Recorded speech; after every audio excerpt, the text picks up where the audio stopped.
Welcome, everyone. Thank you for coming and welcome to this SWE Inspiration Session, where we'll be discussing, do you need a title to be an engineer? My name is Inga Urbina. I'm a sales admin specialist for software businesses at Keysight Technologies. And we've got a great panel today from industry, technology, and academia. We have Julia Garcia here, Regional Director, Project and Service, Southern Europe from Emerson Process Management.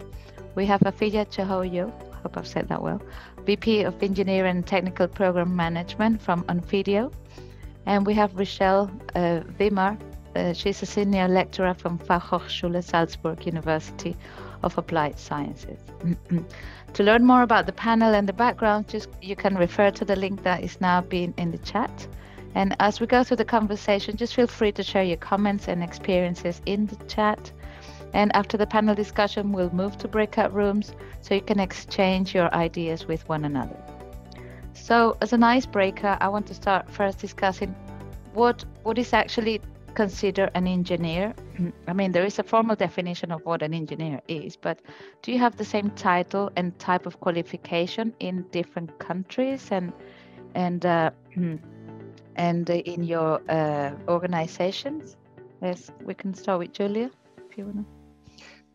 Yeah, well, I think that engineer usually is a person that has been in the university, and there are, at least in Spain, 4 years of studies, and later you can make a master, no, to specialize. But it's true that in the companies, sometimes we put engineer in the title, but you have not been in the university, no? And you can acquire this title, you can use that in some positions because you have the experience. No?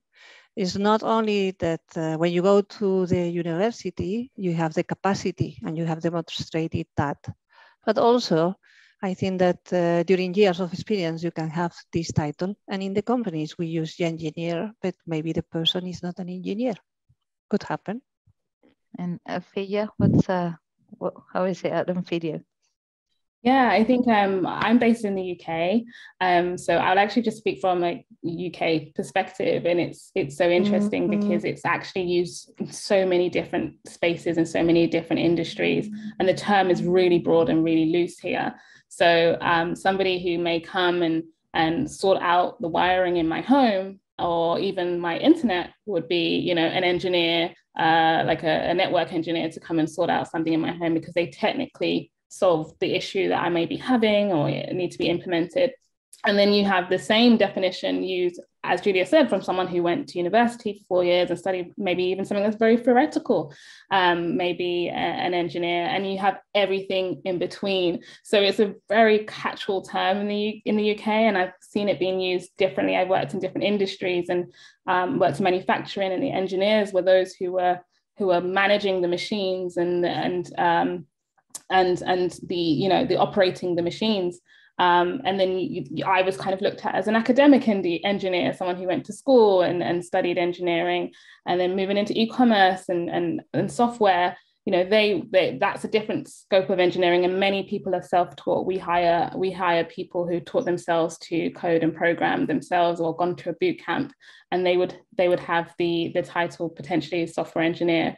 So it's very broad, and I'm really excited for this conversation today because I think it's quite interesting how it's quite different in different organizations. For me, what takes someone into an engineer is that, yes, they are technical in whatever domain that they work in, but it's not just that they built that thing or they ran that code, it's actually that they were solving problems. So for me, that's a definition of an engineer. You've taken something from one state to another state, and you've used an engineering mindset and skills and tools to solve that.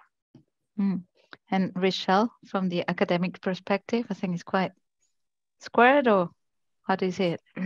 Well, I'm in Austria, and so we have a very regulated system of engineers, I would say. So you can be an engineer if you graduated from a higher technical high school and fulfilled that program. You'll have the title of engineer.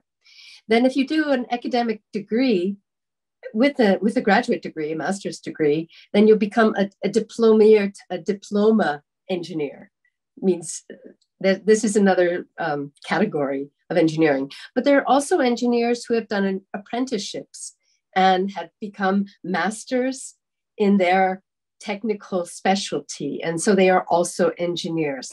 But of course, the pay scale and the relative way of being seen is dependent on how much education you have or the academic background that you have. And with that in mind, do you think that having that distinction, like, you know, from the very rigid in Austria to the more flex, let's say, in the UK, do you think that engineers intellectually discriminate in some situations between, oh, I have studies and you have not, even though they might, you know, solve better problems? And let's start with you and go backwards. Absolutely. There's no question about who thinks that they know more. And the question, the reality is what happens in real life, okay, in the real world? Who's solving the problem? Who can deal with the situation? Who can fix it or make it work? But the discrimination, I think that goes in both directions, huh, Inga? So sometimes people say that engineers, we discriminate the people that are not engineers. But at the same time, I have seen in some organizations that engineers are only solving problems, but they are not good for maybe positions as a president of a company, because this is more for administration. So discrimination exists in both sides, no? That maybe engineers are arrogant, but sometimes also are only for technical things. We can be flexible. We can take other type of positions also. No? I agree. Even in the UK, where it's we don't have that strict structure, it's still very discriminatory, whether you've had the education or not. And then sometimes there is that friction. You know, again, I came from academia and I went to work with people who have done the role for probably longer than I had been alive at that time. And so, you know, there is that friction of, okay, well, why do you get to come in and do this just because you've studied at university? So I think I agree that regardless of whether it's a very rigid definition or very fluid, there are sometimes those tensions. I think in software particularly, that last point about does the engineer, can they be in other positions? I think there's a bias sometimes actually the other way, which is like, oh yeah, the founder is this genius, and we're seeing with certain geniuses, or quote unquote, being told that just because they're good technically that they get to do anything they want in terms of leading a company, when actually they're probably not the best fit for a leadership position. So I think I agree with everything, just it goes both ways. And in this respect, do you have any examples in your working life or academic life where somebody without the title was actually better placed and provide the solution to the problem that the engineers couldn't do, just to prove the other way around?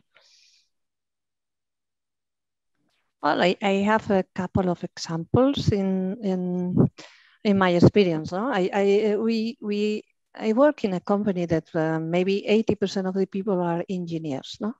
And because we are a very technical company dedicated to the automation and the industry, we think that maybe an engineer is always better for all positions. So we have one case in a procurement department that we want to have a person that knows about all the technical things, about wiring, about the cabinets, about the software, about these type of things. But in reality, we discovered that we recruit somebody that have more negotiation skills. Not the person knows more about these terms and conditions, and this is better because to have diversity in the companies always help to put together teams and to have some success. That if you have everybody engineer, everybody think exactly the same and you don't progress. No? So this was one example. No? And I have another example of a customer service, no? To give support to customers. And in one moment we recruit somebody that was a journalist. So you can imagine in an engineering company with software and all these things, and we put a journalist to attend to the customers, and it was fantastic. But you need to have people, and they need to learn, and they need to have this technical exposure. You cannot say that everybody's an engineer only because you put the title. This is not working. You take 4 years of studies or experience at least, no? I recently wrote an article with a supervisor at Ford Motor Company, and I interviewed two. One was an employee at Ford, and one is working here in Germany. And both of these young engineers had come from completely different backgrounds. So they had done their undergraduate studies, one in political science, and then they got into coding and did a boot camp. And now they're working in blockchain and emerging technologies at Ford. And the other one, she studied economics in Romania, and then she studied, also went to a type of boot camp and for networks and systems administration. And she told me her background, because of studying economics and leading teams, was much better than people who are just coming directly from the engineering background. So that was quite interesting. But I agree, you need to have a foundation of technical skills in order to become an engineer. The question is, how long does that need to be? How extensive does that need to be on the theoretical or academic side? And how much can you really gain from working in industry? Fia, I don't know if you had anything to add to, or any example that you came across. I alluded to the fact that we here at Onfido hire people both from academic backgrounds and also people who may have, you know, come from a boot camp or even self-taught in their career. And I think it differs is also the stage of your career, because if I'm looking at somebody who's been working for 15 years, I'm probably less important about their academic studies at that point. It's about their experience and what they've done. And two individuals who have been working in a role 15 years, and I'm looking at two CVs, I probably myself as a hiring manager, I'm not focused on their academics, but really like, what have you done over the last 15 years that you've solved problems, that you've changed it? Because oftentimes these CVs look very similar when you're applying for roles, and it's the things that stand out for me are, you know, what problems have you solved, what metrics have you moved, and how did you go about that? Did you try a different technology? Did you try a different solution from what was done before? So I personally am not looking for that, but I know in other, I've learned recently about sort of like in France, there's different tiers and different schools. And so that does apply in different parts of the world. But here where we are, if you're looking at an experience hire, less so. I think the interesting conversation is, how do you advise young people which way to go? Because in that instance, your academics or the last thing you did is much more important. You know, do you advise them to take an apprenticeship? Do you advise them to take the university route? And I remember myself being a graduate engineer, and we got a lot more focus and privilege than the apprentice did. And interestingly, most of the graduate engineers came from some of the major cities to work in this organization, whereas the apprentice were local. And if, you know, as I can reflect on this now, like the company probably should have invested more in those local people who are probably going to stay with that company longer than us graduate engineers who kind of flew in and, you know, did our bit for a couple of years and then moved on.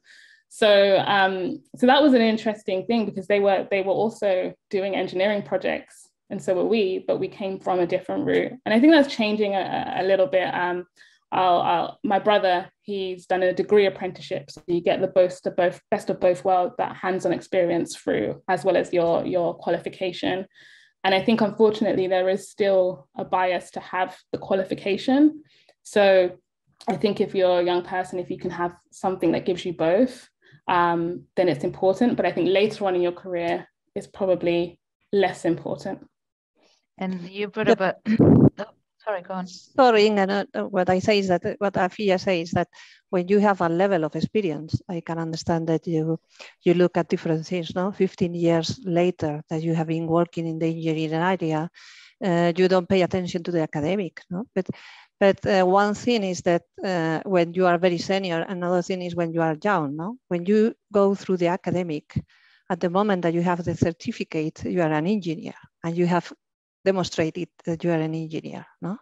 You can follow other paths. You can go through the experience, you can have apprentice, you can learn about many other things, but maybe it's longer path, but you have knowledge and you have the experience. But it's true that with the title, from my point of view, this is shorter. No? You go to the university, you have the title, and now you are an engineer.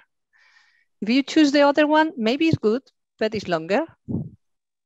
And to that respect, I think Michelle mentioned, for example, new technologies. So if we think that we need to hire more IT engineers now on, and that dealing with like the new technologies, like let's say blockchain, which is developing still. So you cannot really do a degree on blockchain these days. I'm not sure. I haven't seen any.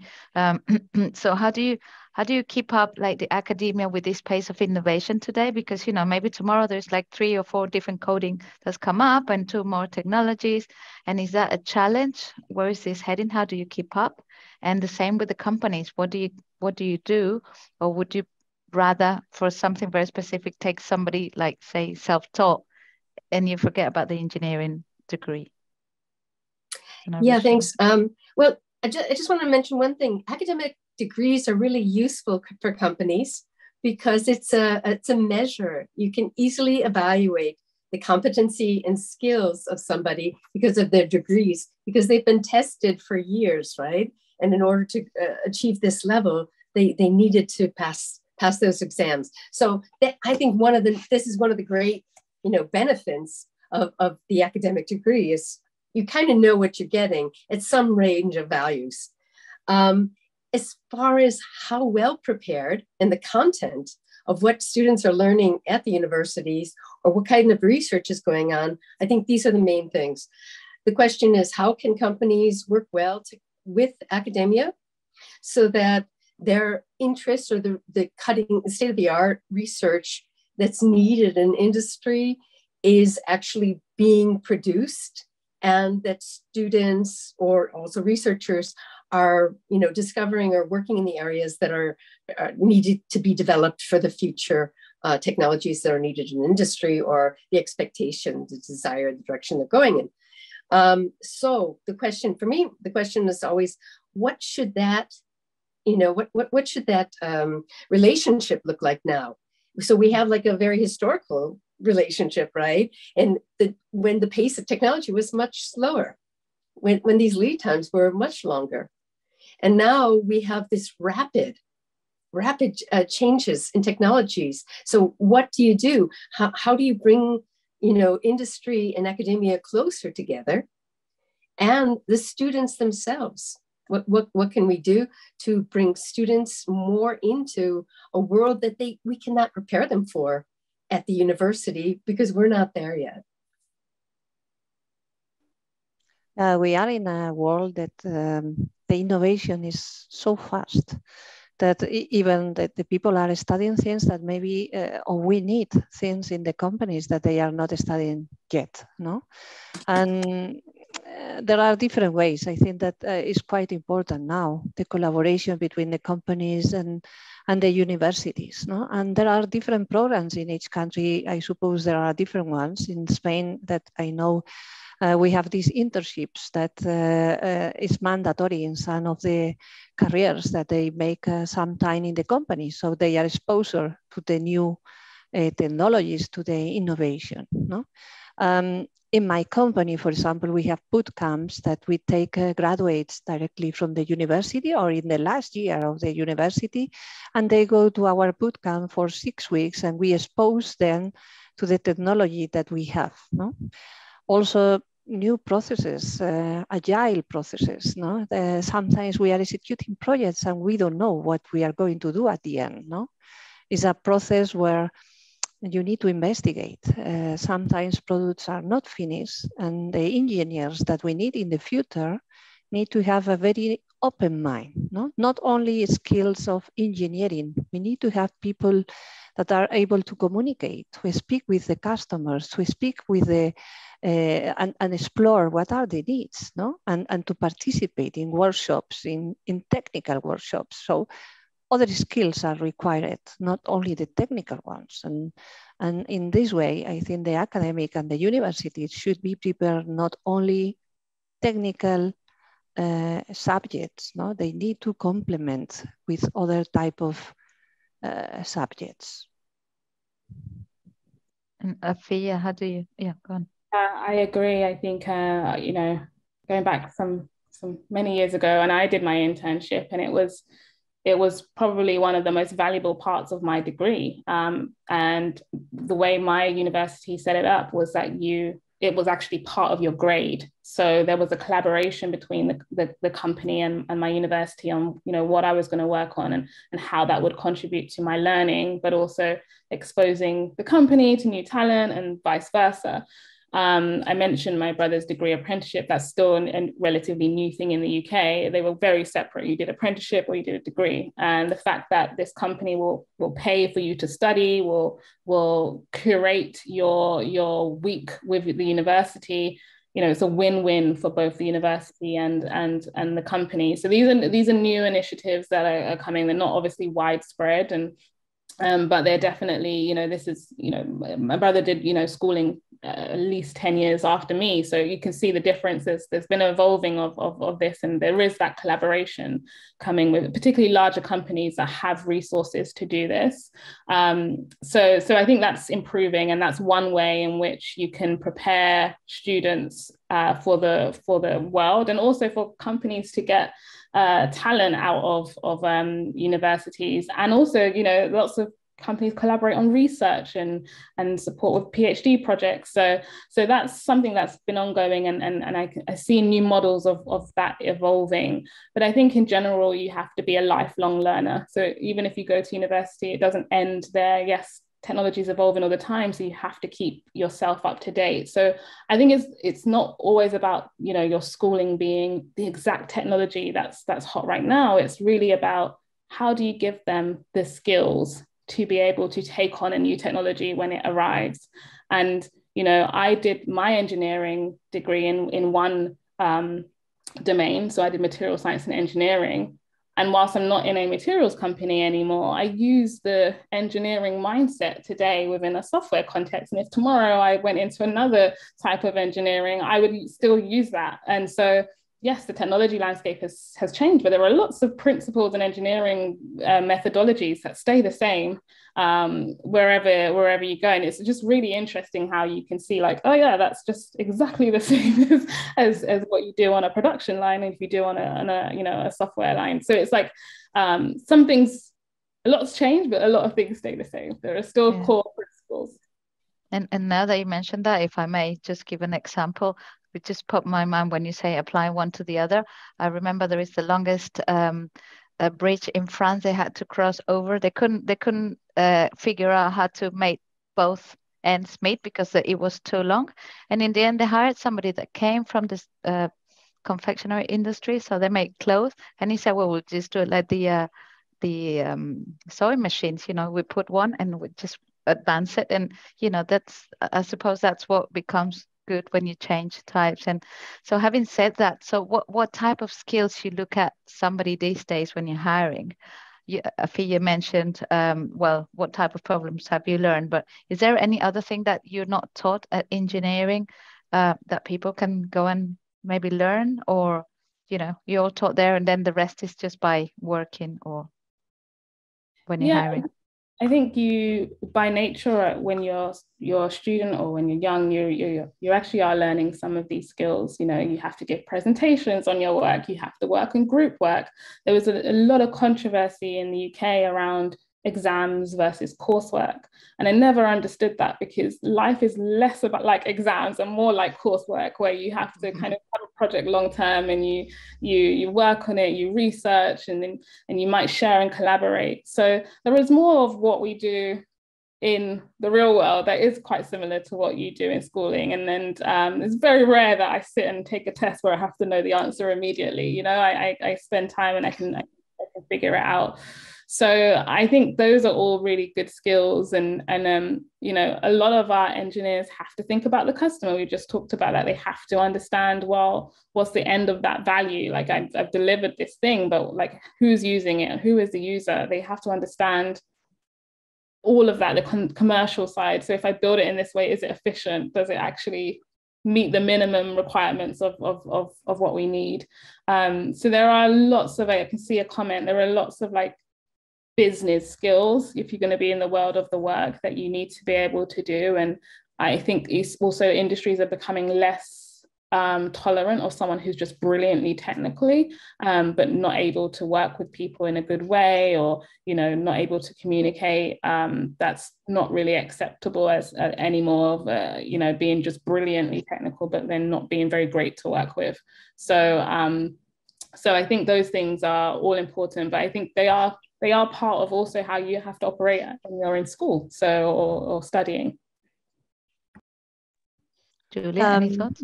Yeah, I think that in the normal job, in the normal work, we use the technical things and we use the engineering knowledge, but we use more to work as a team. For example, we need to work with the rest of the people, and now more we are in a global world, so we need to have cultural skills also, because we are working in groups, and that maybe somebody's in UK, another person is in Austria, like Michelle in Spain, or in India, or in other places. So cultural knowledge is also good. To add more things to Afia, because she said many of that, not so.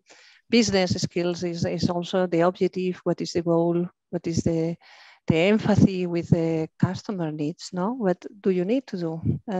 You don't need to produce the better software or the better engineering thing. You need to produce something useful, no? That help the industry, help also the planet. I think that sustainability is also something that we need to think about. That we need to produce things that take care of our planet, not produce multiple equipments that later we have to eliminate. No, well, we are in a difficult world, so we need to have a lot of skills. No, engineering is the base, but then you need to put in top of that, poof, you can imagine, no? Communication, all these cross skills that not only in the engineering profession you need everywhere, all day. I actually want to say something. Richelle, yeah. I think that I don't give you any other option. I don't know if you have anything more to add. Yeah, fortunately, I do. This is the great thing. I always have something more. So what I'm hearing everybody say is something that's really close to my heart, and it's necessary to have transdisciplinarity. It's not enough to just look at the engineering specializations, and they're deep and rich, but we need to both be able to work with other people to communicate. And I was really inspired by Inga's example of the confectioner coming and saying, you know, this is how you could do it, because if we need to have this reflective quality of what somebody else has to offer. So if we're always just thinking about what we know, and that within our realm of experience and of knowledge, we're going to find a solution, probably not going to be true. And something that Afia said really struck me, because right now there's, dealing with AI tools.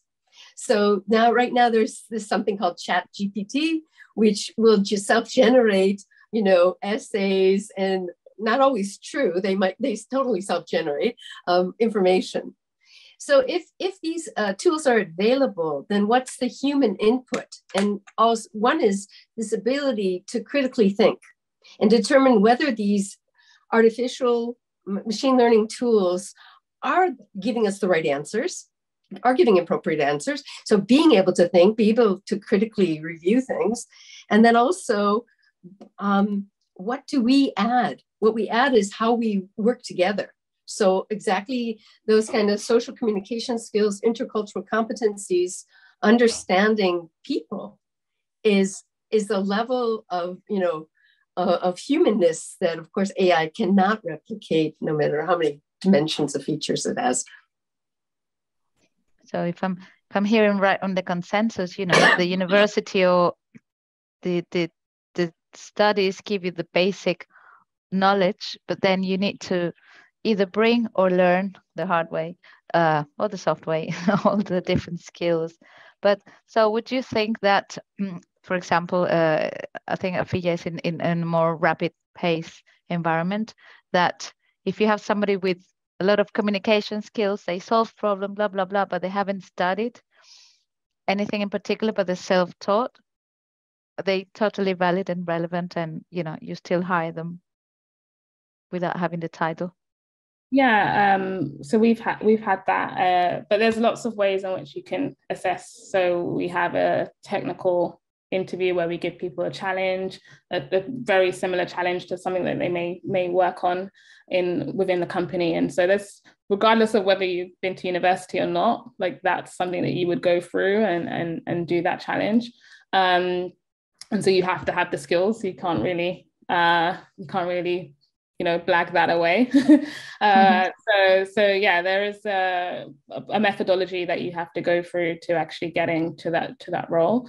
But we've had people who have come from career changes. I have someone in my team who once was in PR and then moved to a software developer, and then a few years later to a technical program manager.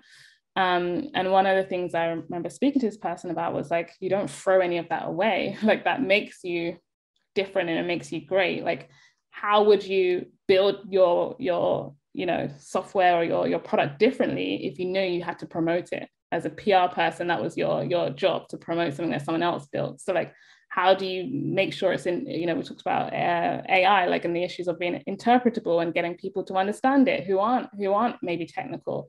So they bring something different to their team that may be purely, from a developer background.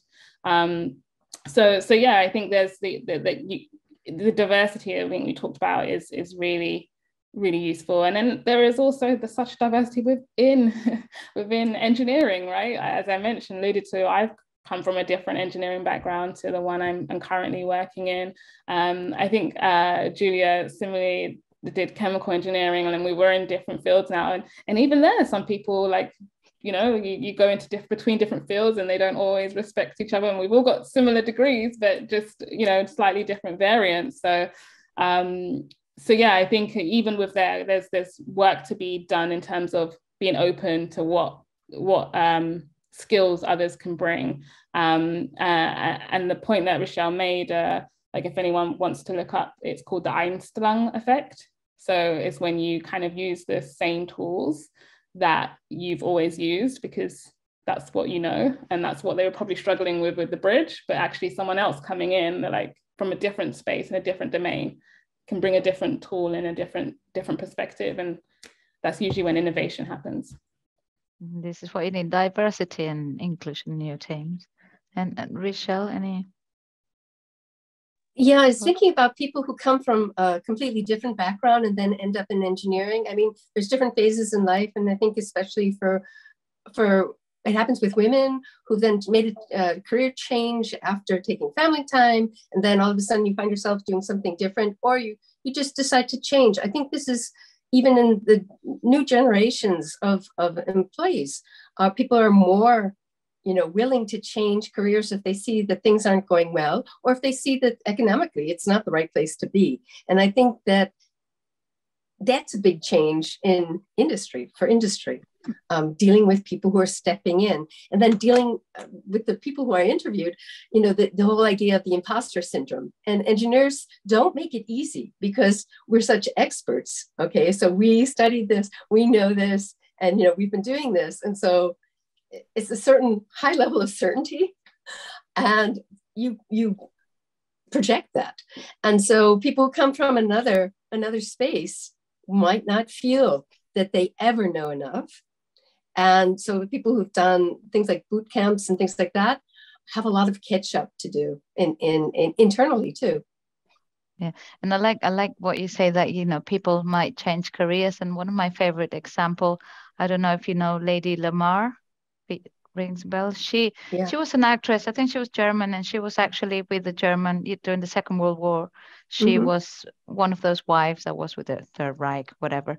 But then she an actress. I'm not sure if she went to Hollywood. You can look at her, look her Eddie up. Lamar. Yeah, Heidi. But then she got bored and she started studying engineering at some point, and she invented, and correct me if I'm wrong, the basics of the 5Gs that only all these years later we know about. So I love those career changes. You know her? Bluetooth, and the different bandwidths. She understood this phenomena and she documented it. And she even created, she tried to get things patented with the Navy, and it wasn't so easy. That she was recognized for her contribution. True. Yeah, and that was a late career change for her.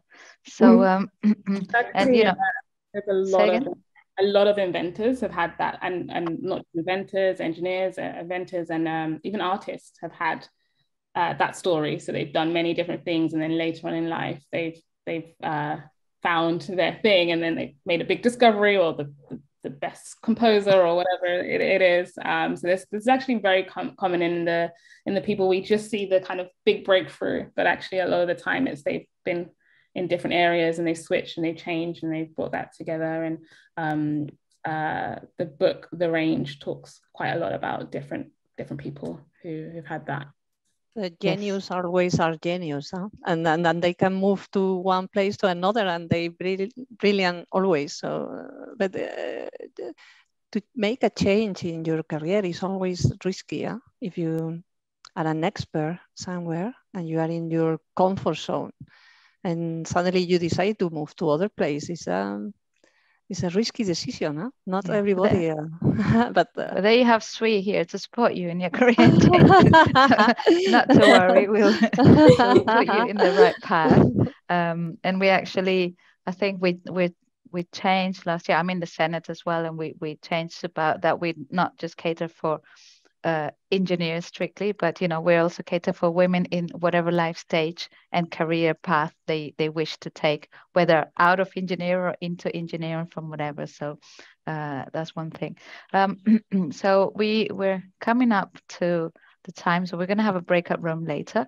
But any last thought? And you know, to me, I would say, you know, you don't need the title. If you're a problem solver, you want to help humanity, or you know, your neighbor or whatever, and you have innovative solution, the title is nice to have if you just graduated, but you know, experience also counts. Obviously, I suppose it depends what type of personality you are. But what are your departing thoughts from this main discussion, like Julia, for example? Well, I think that the title is the easy way. No, it's from my point of view, is something that you can demonstrate easily. You have the title, you are an engineer. This is easy way. But after the title, you need to continue keeping updates, working, and you need to have other skills, and you need to take more knowledge, not a technical knowledge, but you need to have other skills. So in some way, you need to continue your path if you want to be a good engineer and a relevant person that can solve things as FESA. No, the other path, you can go also, I have other skills and have other training and life training, and maybe have the experience of the knowledge with years of experience. No? But if somebody thinks that you can be an engineer in 1 year only with boot camps, I say no. You need at least the same time that you need to go to the university. So if you want to be an engineer without going to the university, you need at least 4 years. This is my thought. Michelle, what do you think? Yeah, I think it's a great challenge for the future. I think because we don't have enough engineers for the needs of industry and for the developing economy and technology, we need to think about how do we change this? How do we change what it means to be an engineer, this whole package? And how do we allow people access to engineering as a career, whether they study it at the university formally, whether they're encouraged because of the company they're working in to try something new. I'm not sure what the pathway is going to take or need, but I think it needs something more radical than what's happening. Ophelia? Yeah, I guess my thoughts are really, one, in the UK, we probably need to get a consensus on the word. So ours is a little bit different, a little bit murky. But if you're thinking purely in the context of the discussion around title, I think I am going to kind of use the words I would give a young person. I would say, you don't have to go to university to follow this path.